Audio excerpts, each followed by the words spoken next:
India എന്ന് പറയുന്നത് ലോകത്തിലെ ഏറ്റവും ജനസംഖ്യയുള്ള രാജ്യമാണ്.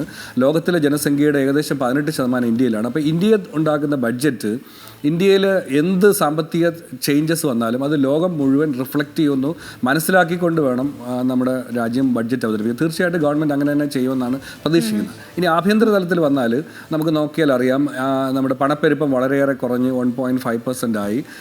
ഡൊമസ്റ്റിക് ഡിമാൻഡ് വളരെ കൂടുതലാണ്. അപ്പം ആഭ്യന്തര തലത്തിൽ ഇപ്പം നമുക്കറിയാം ഗോൾഡ് പ്രൈസസ് അന്താരാഷ്ട്ര തലത്തിലും ആഭ്യന്തര തലത്തിലും വളരെയേറെ കൂടിക്കൊണ്ടിരിക്കുന്നു.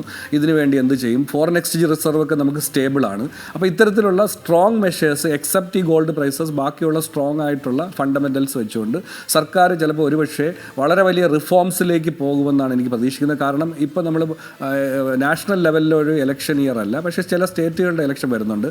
അപ്പോൾ അതർ ദാൻ പോപ്പുലിസ്റ്റ് പോളിസീസിന് പകരം ചില സ്ട്രക്ചറൽ ചേഞ്ചസ് കൊണ്ടുവരുന്ന രീതിയിൽ ബഡ്ജറ്റ് കൊണ്ടുപോകുമെന്നാണ് ഞാൻ പ്രതീക്ഷിക്കുന്നത്.